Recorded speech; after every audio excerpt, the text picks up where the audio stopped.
Do you think you have bipolar? Here's a few things that will make you question yourself and your symptoms that you just might have bipolar. Mania and maniac, where you're happy, elated.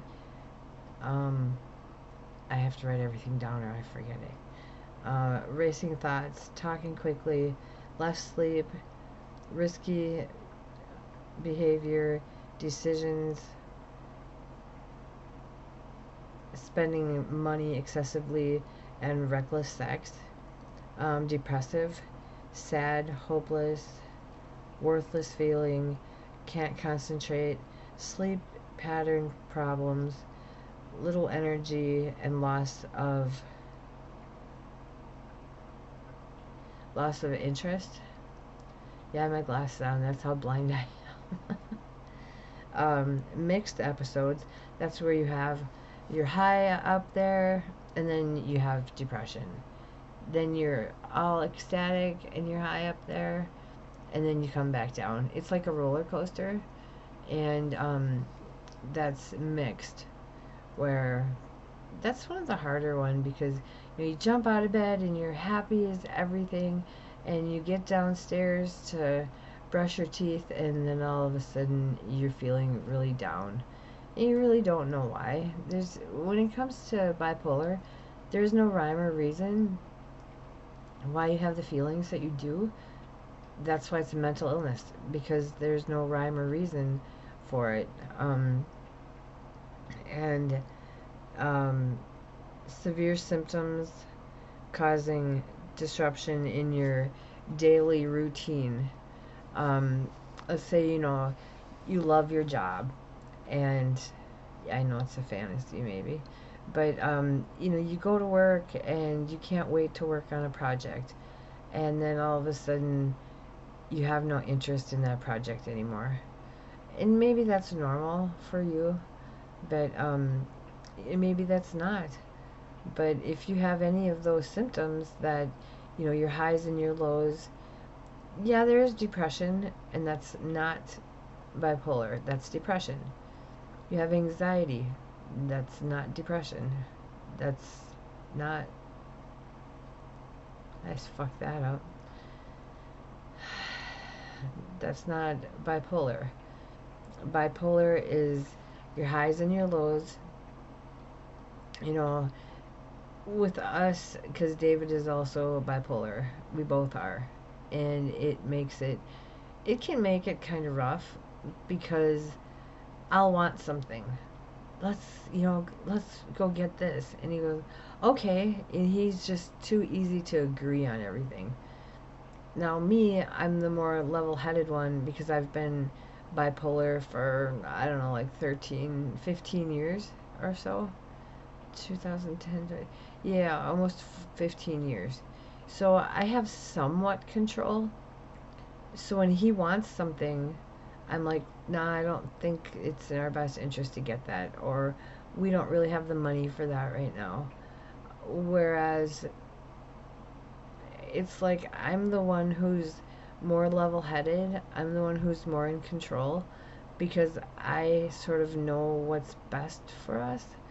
And it's not really fair to him because I always feel like he gets the short end of things. He wants to get, these boards from Menards so he can build this. And I'm like, well, can you wait and see until after I do bills and see what kind of money we have left? Do we have any appointments this week that we're going to need gas? Because we live out in the boondocks where there's no gas station for miles. And we have doctor's appointments that are further away. So are we going to need gas for that? So I tend to be the more level-headed one when it comes to that. And sometimes I don't feel it's fair that I tend to get what I want and he doesn't. But it isn't about that. It's about, okay, can we get this and something we both can use. And like I said, it's not fair. And I feel like I'm really not fair to him. that he deserves more than he gets.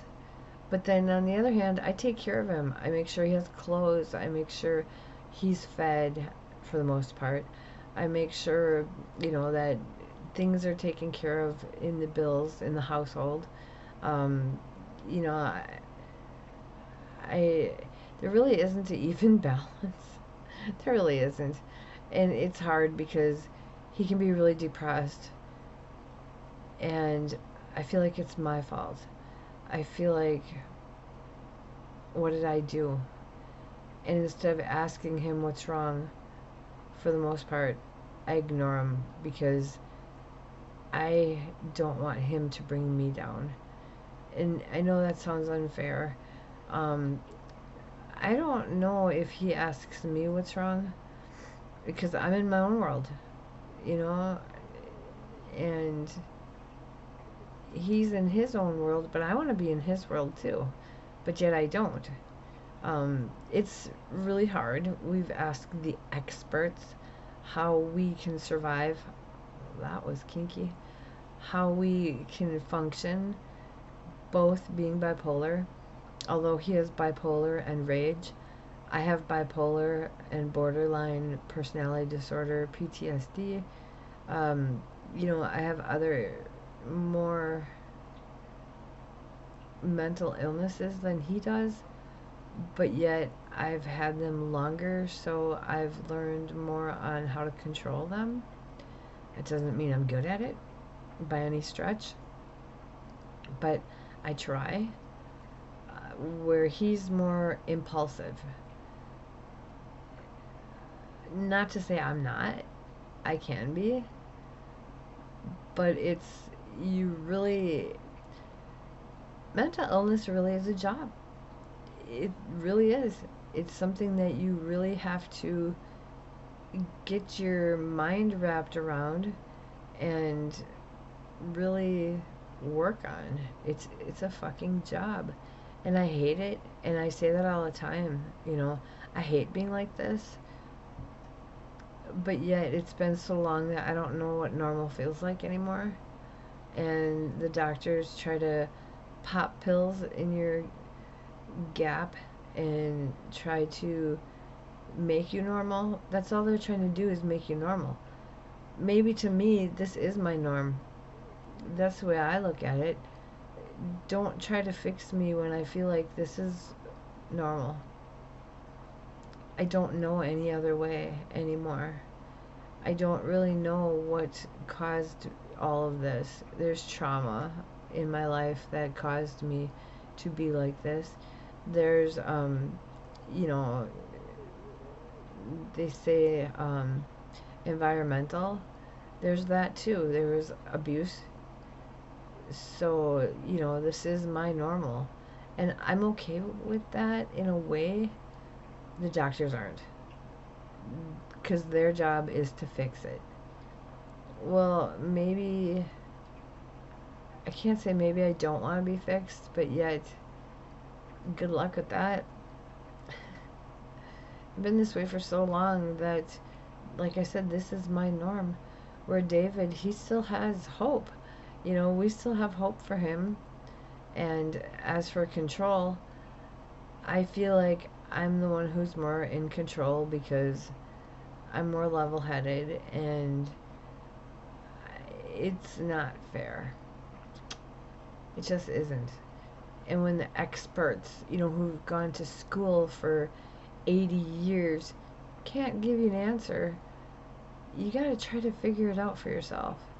I don't know if I like this blanket here. It's really colorful. It's pretty, but it kind of clashes with it's ADD. Sorry. I'm trying to liven up the place with some fancy lights and some pretty stuff, so it's not so glum. But anyway, yeah, if you think, the other thing is bipolar is hereditary. It can run in the family. So check with your loved ones, sort of on the down low, because they may be embarrassed and they may be, shameful or feeling shame that they are bipolar, because there's a stigma, and I know I've done videos about stigma, so you might want to look those up, and I'll see if I can put them, you know, in the end. But yeah, it just, you know, it's like I have bipolar. My sister doesn't. She has other issues, like she's a bitch and stuff. But you know, my mom too. I'd say she's more of a narcissist now that I think about it, because her and my ex-husband, they get along like peas and carrots. So I start to wonder if she's narcissistic too. I have to look that up and look at her behavior and see. She just kind of goes with, you know, him, whatever he does, and it's about seeing the children, seeing my kids that I don't. We're estranged, but I'm working on it, and that's another topic. But yeah, with the bipolar, I'm sorry, I have borderline personality disorder as well, and they collide, and they collide hard, and it makes life hell. My sleep schedule is so messed up right now.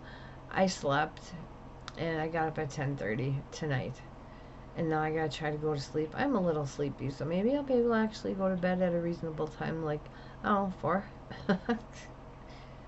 But I don't know. Having mental illnesses is just miserable. And when you say to somebody, well, I'm disabled, those, like, mental illnesses are what they're called invisible disabilities. There's a lot of them where you can't see them, but they're there. And bipolar and borderline and, you know, all those are invisible disabilities. You can't function properly. So they're not, you know, I have half my leg cut off. You can see I'm disabled. Or I'm in a wheelchair. You can see I'm disabled. It's not like that. They're invisible. So, like I said, if you think that you have a mental illness, whatever it is, talk to your doctor first. Your regular doctor. See what they think. They usually won't have a clue. I'll tell you that right now. But then go see a psychiatrist. There's no shame in it. If you need help, you need help. Don't be ashamed. There's so many people that don't seek help and then wonder why they are the way they are, because they're, you know, screwed up in the head. But okay, I'm gonna cut it off here because I'm, like, actually tired, and I don't know, maybe I'm hungover from my sleep that I had earlier, or the ice cream. So you have a good night, and I will talk to you tomorrow.